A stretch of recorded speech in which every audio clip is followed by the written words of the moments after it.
안녕하세요. 이동민의 전쟁사입니다. 요즘에 양안 관계, 중국과 대만의 대립, 갈등이 심상치 않습니다. 동아시아 안보와 직결되기 때문에 우리나라한테도 상당히 큰 영향을 주는 그런 문제죠. 그러다 보니까 한국인 입장에서도 상당히 신경이 쓰이는 그런 문제입니다. 중국과 대만의 갈등은 대만이 완전 분리 독립을 추구하는 대만민진당, 민주진보당의 정강하고도 절대로 무관하지가 않습니다. 왜냐하면 중국 입장에서는 대만이 중국과 완전히 별개의 나라로 독립해버리는 것을 용납할 수가 없거든요. 그런데 왜 진보 성향의 민진당에서는 대만의 완전한 분리 독립을 추구하는 걸까요? 대만의 양대 정당은 국민당 그리고 민진당입니다. 물론 이외에도 여러 개의 정당들이 더 있지요. 하지만 군소정당 수준이 아닌 메이저 정당을 들려면 대만에는 이 두 개의 정당이 경쟁하고 있다. 대립구도를 펼치고 있다라고 볼 수가 있는 겁니다. 이 중에 국민당은 역사가 100년을 넘어갑니다. 중국, 대만 양측에서 국부로 추앙받는 순원에 의해 가지고 창당된 정당이고요. 1949년에 이루어진 국부 첨대까지는 중국 대륙을 통치도 했습니다. 당연히 국민당은 보수 정당이 되겠죠. 국민당은 태평양 전쟁 때 일제히 침략에 맞서 싸우기도 했고 우리나라 독립운동사에서는 굉장히 많은 도움을 주기도 했던 그런 정당입니다. 하지만 국민당은 오점도 적지가 않습니다. 우선 경위가 어찌 되었든 공산당한테 패해가지고 중국 대륙을 뺏겼죠. 그런데다가 권위주의적인 군사 독재를 오랫동안 이어오기도 했습니다. 국부 첨대 이후 국민당 정부는 중국과의 전쟁을 대비한다는 명분하에 무려 1987년까지 계엄령을 이어가게 됩니다. 당연히 계엄령 하에서는 민주주의가 억압을 받고 군부 독재가 행해졌죠. 심지어 장제스 총통 같은 경우에는 1975년도에 세상을 떠난 뒤에 자기 장남이었던 장진고에게 총통 자리를 물려주기까지 합니다. 우리나라와 비슷하게 대만에서는 1980년대 후반에 이르러서야 비로소 민주화가 제대로 이루어지기 시작을 합니다. 민진당은 대만에서 막 민주화가 시작이 되던 1986년에 창당된 정당입니다. 민진당, 민주진보당은 이름에부터 진보라는 글자가 들어가 있죠. 민진당은 2000년에 첫 총통을 배출했고 현 총통인 차이잉원 역시 민진당 출신입니다.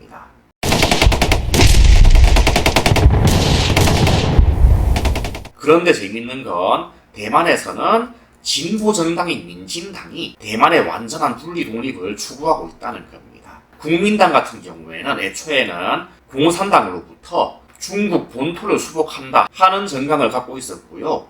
지금에야 현실적으로 불가능한 목표가 되었지만 여전히 대만의 보수 정당인 국민당은 하나의 중국 노선을 그래도 견지하고 있습니다. 그런데 진보 성향의 민진당에서는 정당이 출범할 때부터 대만의 완전한 분리 독립을 천명해왔던 거죠. 물론 이런 이유는 민진당이 진보 성향이니까 국민당에 대항해서 하나의 중국 노선이 아닌 대만의 완전한 분리 독립을 추구한다. 이렇게 볼 수도 당연히 있겠죠. 하지만 여기에는 훨씬 복잡한 이야기, 대만이라는 지역이 갖고 있는 역사지리적인 맥락, 배경이 자리 잡고 있습니다.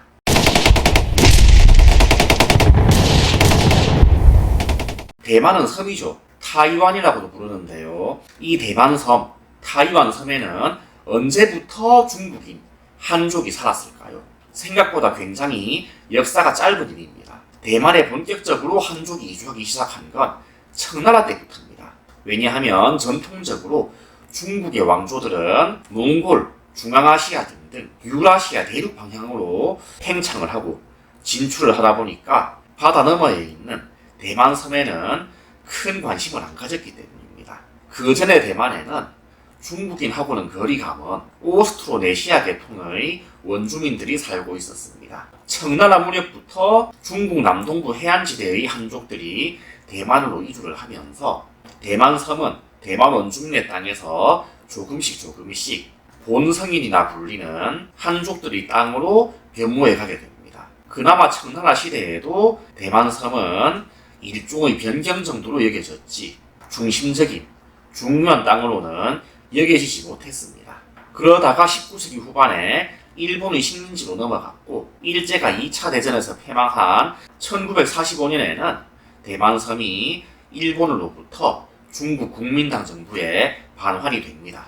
그리고 1949년도에 공산당과의 전쟁, 국공내전에서 패배한 국민당 정부가 대만으로 국부청대를 하면서 대만섬에는 중국 대륙의 공산당 정부와는 적대 관계에 있는 또 다른 중국인의 정부가 들어서게 됩니다.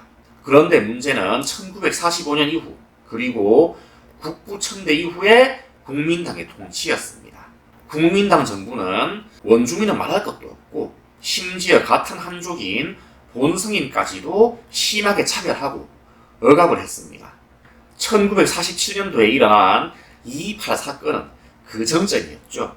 국민당 정부의 강압적인 통치에 불만을 품은 본성인들이 대대적인 시위를 벌였었는데 이를 진압하는 과정에서 무려 2만 명이 넘는 본성인들이 목숨을 잃습니다. 그 뒤에도 본성인은 원주민과 더불어서 국민당 정부에게 소외당하고 차별받으면서 일종의 비주류 대우를 받게 됩니다.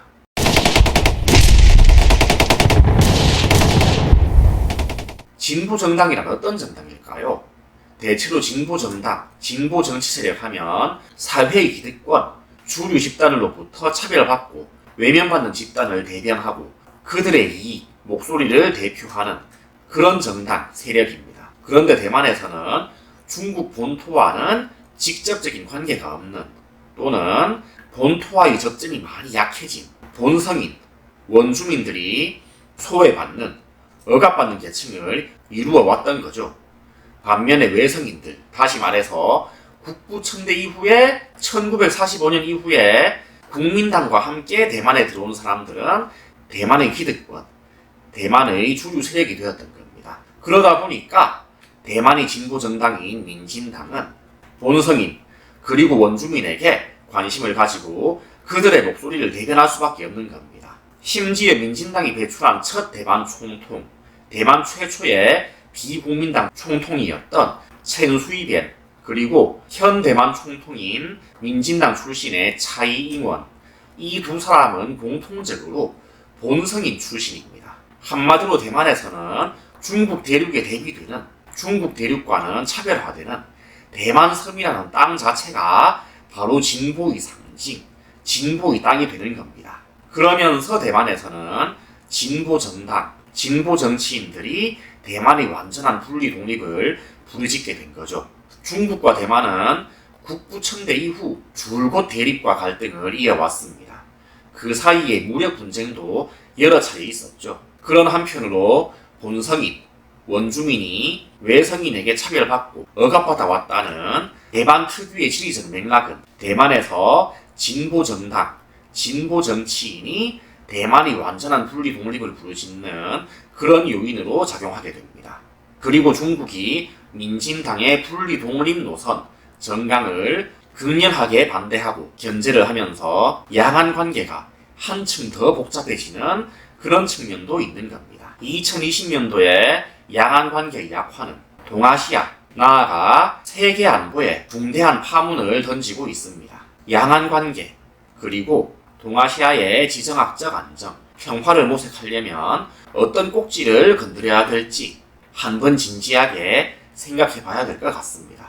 이동민의 전쟁사를 시청해주신 시청자 여러분께 진심으로 감사드립니다. 구독과 좋아요는 사랑입니다. 감사합니다.